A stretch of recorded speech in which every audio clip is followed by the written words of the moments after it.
വളരെ പ്രധാനപ്പെട്ട മറ്റു വാർത്തയിലേക്ക് നേരത്തെ നമ്മൾ കണ്ടതാണ് തിരുവനന്തപുരത്ത് ഭാര്യയെ ഭർത്താവ് കൊലപ്പെടുത്തിയ വാർത്ത. ഇപ്പോൾ ആ സംഭവ സ്ഥലത്തേക്ക് നിർമ്മൻ ചക്രവർത്തി എത്തിയിട്ടുണ്ട്. നമുക്ക് വളരെ വേഗം അങ്ങോട്ടേക്ക് പോകാം. തിരുവനന്തപുരത്ത് നഗരത്തിൽ നാലാഞ്ചിറയിലാണ് സംഭവം ഉണ്ടായിരിക്കുന്നത്. നിർമ്മൻ അവിടെ എത്തിയോ? എന്താണ് ഇപ്പോൾ അവിടെ എത്തുമ്പോൾ നമുക്ക് കാണാൻ കഴിയുന്നത്?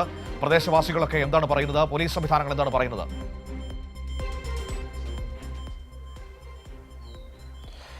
മനു, പുലർച്ചെ 5:40 ഇങ്ങനെ 36 വയസ്സുള്ള ഹസീന ബീബിയെ ഭർത്താവ് സുരേഷ് കൊലപ്പെടുത്തുന്നത് നാടിനെ നടുക്കിയ ദാരുണമായ സംഭവം തന്നെയാണ്. ഇവിടെ 4 മാസക്കാലമായി ഇവിടെ വാടകയ്ക്ക് ഒറ്റയ്ക്ക് കരാർ അടിസ്ഥാനത്തിൽ വീടെടുത്ത് താമസിക്കുകയായിരുന്നു. 4 മാസമേ ആയിട്ടുള്ളൂ ഈ വീട്ടിൽ അവർ താമസത്തിന് എത്തിച്ചേർന്നിട്ട്. 4 കുട്ടികൾക്കൊപ്പമായിരുന്നു സുരേഷും ഹസീന ബീബിയും ഇവിടെ താമസിച്ചിരുന്നത്. പുലർച്ചയോടുകൂടി കുട്ടികളുടെ സാന്നിധ്യത്തിൽ തന്നെയാണ്, മൂത്ത കുട്ടി ആ സമയം ഉണ്ടായിരുന്നു എന്ന് തന്നെയാണ് ലഭിക്കുന്ന വിവരം. കുട്ടിയാണ് ഈ പറയുന്ന കൊലപാതക വിവരം പോലീസിനെ അറിയിക്കുന്നത്. തുടർന്ന് മണ്ണന്തല പോലീസ് സംഭവ സ്ഥലത്തേക്ക് എത്തിച്ചേരുകയായിരുന്നു. ഞാൻ നേരത്തെ തുടക്കത്തിൽ പറഞ്ഞതുപോലെ 5:40 ഈ കൊല ഇവിടെ നടന്നത്. ഇത് സംബന്ധിച്ച് ഈ അയൽവാസികൾക്കെല്ലാം ഈ 4 മാസക്കാലമായാണ് ഇവർ ഇവിടെ വന്ന് താമസിക്കുന്നത് എന്നും ഈ ഒറ്റിയെടുത്ത് കരാർ അടിസ്ഥാനത്തിൽ വീടെടുത്ത് താമസിക്കുകയാണ് എന്ന വിവരങ്ങൾ അറിയുകയല്ലാതെ ബാക്കി വിവരങ്ങൾ സംബന്ധിച്ചില്ല. ഇലക്ട്രോണിക്സ് ജോലി ചെയ്യുന്ന ആളാണ്. ഈ ഫ്രിഡ്ജിൻ്റെയും മറ്റ് ഉപകരണങ്ങളുടെയൊക്കെ തന്നെ മെയിൻ്റനൻസ് വർക്ക് ചെയ്യുന്ന ആളാണ് ഈ സുരേഷ്. വലിയ തരത്തിലുള്ള ദാമ്പത്യ പ്രശ്നങ്ങൾ ഇവർ തമ്മിലുണ്ടായിരുന്നു.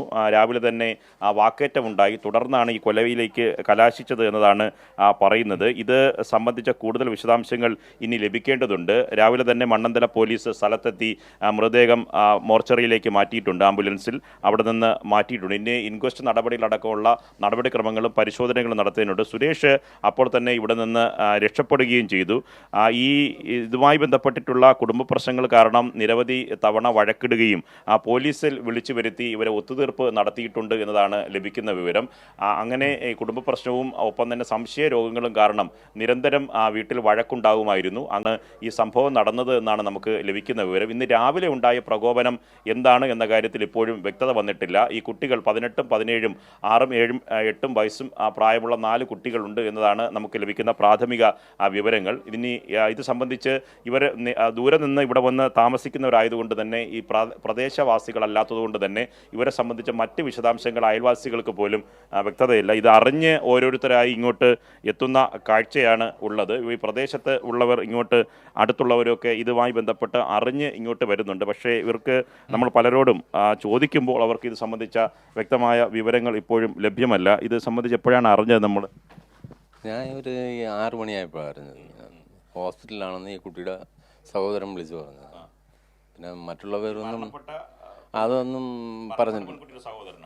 സഹോദരൻ പട്ടം പമ്പിൽ വർക്ക് ചെയ്യണം. അങ്ങനെ പരിചയമുണ്ട്. അങ്ങനെ വിളിച്ചു പറഞ്ഞു വന്നത്. അങ്ങനെ മെഡിക്കൽ കോളേജിലുണ്ട്. മോർച്ചറിയിലേക്ക് മാറ്റി. കുടുംബം അങ്ങനെയൊന്നും പറഞ്ഞിട്ടില്ല. ഇങ്ങനെ ഇവിടെയാണ് താമസിക്കുന്നതെന്ന് പറഞ്ഞു. വീട് ഒറ്റയാണെന്ന് പറഞ്ഞു. ഒറ്റയ്ക്ക് എടുത്ത് താമസിക്കുകയാണ്.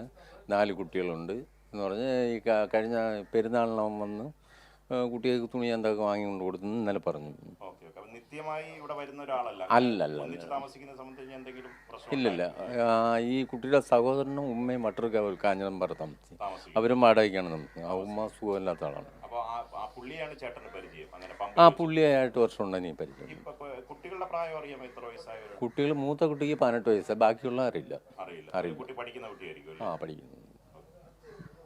ഇത്തരത്തിലുള്ള പ്രാഥമിക വിവരങ്ങൾ മാത്രമേ അടുത്തറിയാവുന്നവർക്കും ബന്ധമുള്ളൂ. ഇത് ഈ മരണപ്പെട്ട സ്ത്രീയുടെ സഹോദരനെ പെട്രോൾ പമ്പിൽ ജോലി ചെയ്യുന്നുണ്ട്. അദ്ദേഹത്തെ അറിയാവുന്ന ആളാണ്. അദ്ദേഹത്തെ വിവരം അനുസരിച്ചാണ് അവിടെ നിന്ന് ഇങ്ങോട്ട് വന്നത്. അങ്ങനെയാണ് ഇത് സംബന്ധിച്ച വിശദാംശങ്ങൾ ഈ ഘട്ടത്തിൽ നമുക്ക് കൂട്ടിച്ചേർക്കാൻ കഴിയുന്നത്. മനു, ഇപ്പോൾ അവരുടെയൊക്കെ വാക്കുകളിൽ നമുക്ക് മനസ്സിലാക്കാൻ കഴിയുന്നത് ഇവർ ഈ പ്രദേശവാസികളൊന്നുമായി ഒരു അടുപ്പമോ ബന്ധമോ ഇല്ലാതെ ഒരു പ്രത്യേക രീതിയിൽ ഒറ്റപ്പെട്ട് ജീവിക്കുന്ന മനുഷ്യരായിരുന്നു എന്നാണല്ലേ?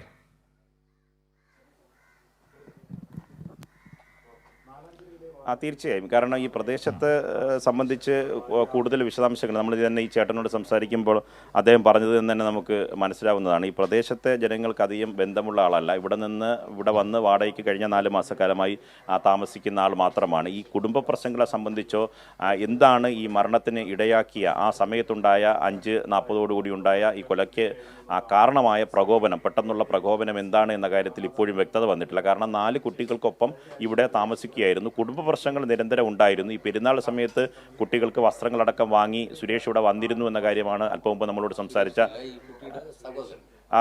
ചേട്ടൻ. ക്ഷമിക്കണം, ഒരു തിരുത്തുകൂടിയുണ്ട്. ഈ കുട്ടിയുടെ സഹോദരൻ അവസാനമായി ഇവിടെ വന്ന് കാണുന്നത് പെരുന്നാൾ സമയത്താണ്. അപ്പോഴേ കുട്ടികൾക്കൊക്കെ വസ്ത്രമൊക്കെ വാങ്ങി ഇവിടെ വന്ന് കണ്ടുപോയിട്ടുണ്ടായിരുന്നു. അതുമാത്രമേ അവർക്ക് ഇത് സംബന്ധിച്ച വിശദാംശങ്ങളുള്ളൂ. ബാക്കി വിവരങ്ങളെ സംബന്ധിച്ച് ഇനി പോലീസിൽ നിന്ന് കൂടുതൽ വിശദാംശങ്ങൾ ലഭിക്കണം. ഒപ്പം തന്നെ സുരേഷിനെ കണ്ടെത്തേണ്ടതുണ്ട്. ഈ കൊലപാതകവുമായി ബന്ധപ്പെട്ട കൂടുതൽ വിശദാംശങ്ങൾ അപ്പോഴേ വ്യക്തമാകുകയുള്ളൂ. മനു. ശരി, ഓക്കെ. നിർബൻ തിരുവനന്തപുരത്ത് നാലാഞ്ചിറയിൽ നിന്ന് ഈ കൊലപാതകം നടന്ന വീട്ടിൽ നിന്ന് തത്സമയം വിവരങ്ങൾ നൽകിയത്.